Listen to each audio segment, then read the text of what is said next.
luego en mi sueño que cuando hubieron salido del desierto, llegaron pronto a un pueblo cuyo nombre era Vanidad, en el cual se celebraba una fiesta llamada Fiesta de Vanidad. Se llamaba así porque el pueblo es más vano que la misma vanidad, y porque todo lo que allí se vende o que de allí proviene es vanidad. Como dijo el sabio, todo es vanidad.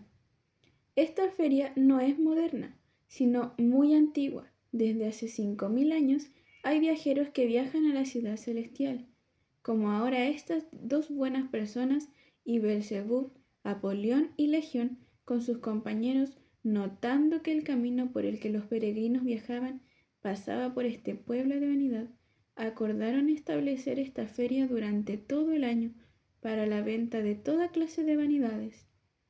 Hay pues en esta feria mercancías tales como casas, terrenos, oficios, empleos, honores, promociones, títulos, países, reinos, concupiscencias, placeres, deleites de todas clases, cuerpos, almas, oros, perlas, piedras preciosas y mucho más.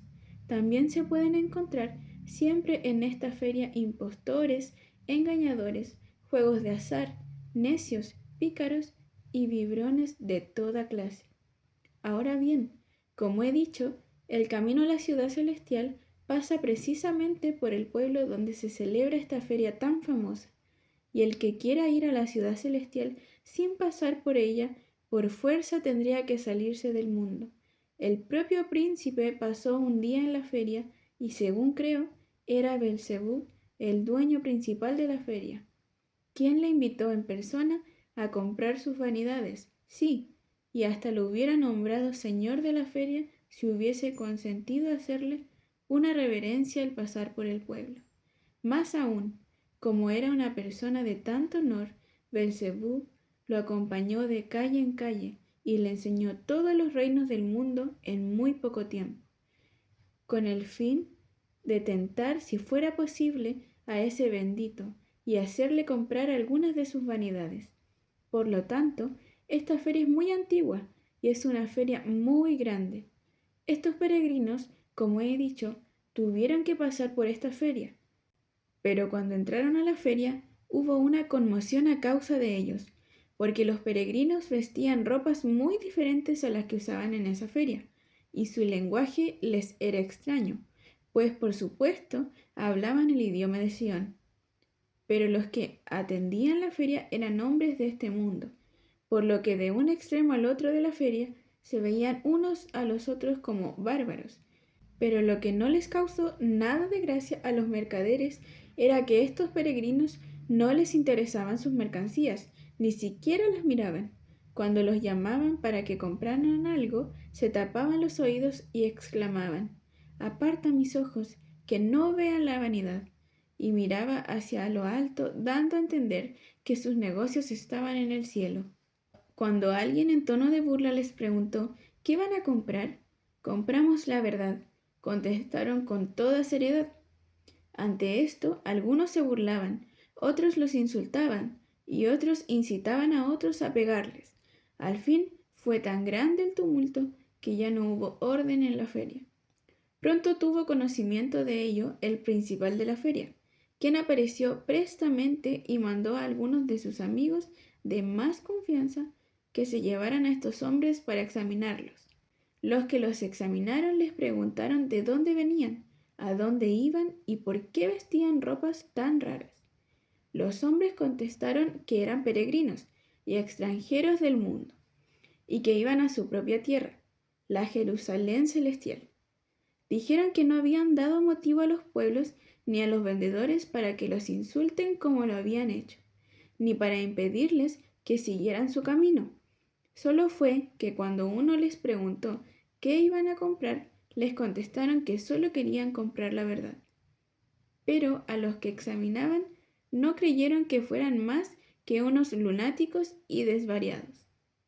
Por lo tanto, los azotaron y cubriéndolos de lodo, los encerraron en una jaula, a fin de que fueran un espectáculo para todos los concurrentes en la feria. Allí, pues, estuvieron por un tiempo siendo objeto de la diversión, malicia y venganza de la gente. El principal se reía de todo lo que les acontecía, pero la humanidad y paciencia de los peregrinos les ganó varios aliados. Esto encendió la ira de otros. Entonces, enfurecidos, los atacaron, contándolos tan malos como los hombres en la jaula, y diciéndoles que parecían sus compinches y que deberían sufrir sus mismas desgracias. Luego estos dos pobres peregrinos fueron acusados del aborto en la feria. Los azotaron brutalmente y los pusieron en el cepo, para morir por el mal que habían cometido y por engañar a los hombres de la feria. Aquí recordaron lo que habían escuchado decir a su fiel amigo Evangelista, y cobraron ánimo en medio de sus aflicciones, pues él se las había anunciado. También se consolaban mutuamente, encomendándose a la sabia disposición de aquel que gobierna todas las cosas, y con mucho contentamiento se quedaron en la condición en que estaban, esperando lo que sería de ellos. El juicio de Fiel. Fueron acusados de ser enemigos del negocio de la feria de vanidad. El juez era odio a lo bueno. En su defensa, Fiel dijo que era un hombre de paz y que únicamente se había puesto en contra de todo lo opuesto al Señor. Cuando lo presionaron, finalmente dijo: «Desafío a Belcebú, el rey de ustedes, y a todos sus ángeles». Llegaron entonces 3 testigos, a saber, Envidia, Superstición y Buscafavor, a quienes les preguntaron si conocían al reo y qué podían decir en nombre de su señor y rey en su contra. Entonces se adelantó Envidia y dijo así: «Mi señor, conozco a este hombre desde hace mucho tiempo y puedo afirmar bajo juramento ante este honorable tribunal que fue interrumpido por odio a lo bueno», quien dijo: «Un momento, pónganlo bajo juramento». Así lo hicieron, y Envidia continuó: «Mi señor, este hombre, a pesar de llamarse fiel, es uno de los más viles de nuestro país. No respeta a príncipe, a pueblo, ni a la ley, ni a las costumbres, sino que hace todo cuanto puede para convencer a las personas que adopten sus ideas desleales, que él llama en general principios de fe y santidad. Y le he oído decir que el cristianismo y las costumbres de nuestra población de vanidad son totalmente opuestos y que no pueden ser reconciliados. Diciendo esto, mi señor no solo condena nuestras acciones tan loables, sino también a nosotros por realizarlas». Luego llamaron a Superstición y le preguntaron qué podía alegar en pro de su señor y rey en contra del acusado. Dijo: «Mi señor, no conozco bien a este hombre, ni ganas tengo de conocerle, porque le he oído decir que nuestra religión de nada sirve y que con ella es imposible agradar a Dios. Al afirmar esto, mi señor, usted sabe muy bien lo que quiere decir, que nuestro culto es vano y que, al final, seremos condenados». Después hicieron prestar juramento a Buscafavor y le ordenaron decir lo que sabía en pro de su señor, el rey, y en contra del preso. «Mi señor, como ustedes saben, conozco a este sujeto desde hace mucho tiempo. Le he oído decir cosas que no debería, porque ha vituperado a nuestro príncipe Belcebú, y lo ha llamado usted, mi señor, un despreciable villano, y ha hablado con desprecio de sus amigos, cuyos nombres son el señor viejo hombre, el señor deleite carnal, el señor glotón, el señor deseo de vanagloria, el anciano señor lujuria, el señor voracidad y todos los demás a nuestra nobleza. Además, ha dicho que si fuera posible, ninguno de estos nobles estaría todavía en esta población». Cuando hubo concluido Buscafavor, el juez le gritó a Fiel: «Tú, renegado, hereje, traidor, no mereces seguir viviendo sino ser ajusticiado inmediatamente. Pero para que todos vean la paciencia con que te tratamos, escucharemos lo que tú vil, apóstata, tienes que decir. Fiel respondió a lo siguiente. Punto 1. Digo, pues en contestación a lo que el señor Envidia ha declarado, que jamás he dicho más que lo siguiente, que cualquiera que las reglas, leyes, costumbres o personas que estén claramente en contra de la palabra de Dios son también claramente opuestas al cristianismo. Si me he equivocado al decir esto, convénzame de mi error, y estoy pronto para retractarme aquí delante de ustedes. Punto 2. En cuanto a la acusación del señor Superstición, he dicho solo esto, que en el culto a Dios se necesita fe divina, y que no puede existir una fe divina sin una revelación divina de la voluntad de Dios. Por lo tanto, cualquier cosa que se introduzca al culto de Dios que no esté de acuerdo con la revelación divina, no puede ser más que una fe humana, fe que no será provechosa para la vida eterna. Punto 3. En cuanto a lo que dijo busca favor, respondo que el príncipe de este pueblo, con toda la chusma de asistentes que él mismo nombró, mejor estuvieran en el infierno que en esta población y este país, y que el Señor tenga misericordia de mí. El juez llamó al jurado, que durante todo este tiempo había estado oyendo y observando, y dijo: Señores del jurado, en los días de Faraón el Grande, siervo de nuestro príncipe, con el fin de que los creyentes de una religión contraria no se multiplicasen y se hicieran demasiado fuertes, se promulgó una ley ordenando que todo infante varón fuera arrojado al río. Hubo también una ley en los días de Nabucodonosor el Grande, otro de sus siervos, que ordenaba que todo el que no se postrara para adorar a su imagen de oro fuera arrojado al horno de fuego. También en la época de Darío fue publicado otro edicto, mandado que cualquiera que invocase a otro dios que no fuera el mismo durante un tiempo señalado, fuera arrojado al foso de los leones.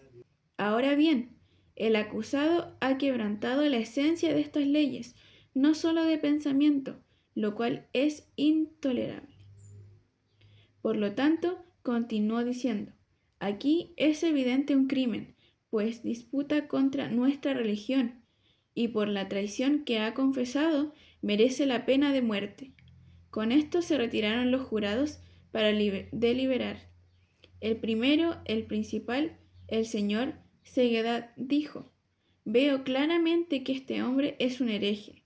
Luego dijo el señor inútil: Fuera de esta tierra con semejante sujeto. Sí, apoyó señor Malicia, porque detesto hasta su aspecto. Entonces el señor Lascivia dijo: Nunca lo aguanté. Yo tampoco, agregó el señor Libertinaje. Siempre me condenaba por mi manera de vivir. ¡A lincharlo, a lincharlo!, dijo el señor Voluble. Es un patán, dijo el señor Mentira. Un tipo lastimoso, dijo el señor Soberbia. Lo aborrezco, dijo el señor Enemistad. Lincharlo sería demasiado bueno para él, dijo el señor Crueldad. Saquémoslo ya del medio, dijo el señor Odio a la Luz. Declarémoslo culpable de muerte. Lo sacaron pues para hacer con él según la ley. Primero lo azotaron, luego lo abofetearon, le clavaron cuchillos en la carne. Después de eso lo apedrearon, lo picotearon con espadas y finalmente lo redujeron a cenizas en una hoguera. Tal fue el final de Fiel. Ahora vi que detrás de la multitud había un carruaje tirado por 2 caballos esperando a Fiel, quien, en cuanto sus adversarios lo hubieran ultimado, fue recibido en él, y traspasando las nubes y al son de clarines, fue llevado por el camino más directo a la puerta celestial. En cuanto a Cristiano, tuvo un respiro y fue devuelto a la cárcel, donde permaneció por un tiempo. Pero aquel que dispone todas las cosas y tiene en su mano el poder de restringir el furor de las gentes, dispuso que Cristiano escapara y siguiera su camino, y al andar cantaba: Con cuánto valor, oh fiel, has profesado tu fe en Jesús, con quien serás bendito, mientras sufra el incrédulo obstinado la pena que merece su delito. Tu nombre por morir cual buen soldado, con letras indelebles queda escrito, y si en el mundo y para el mundo mueres, gozarás eterna vida de placeres. Ahora vi en mi sueño que Cristiano no iba solo, pues lo acompañaba uno de nombre Esperanza, quien se había convertido por las palabras y la conducta de Cristiano y de fiel en la feria.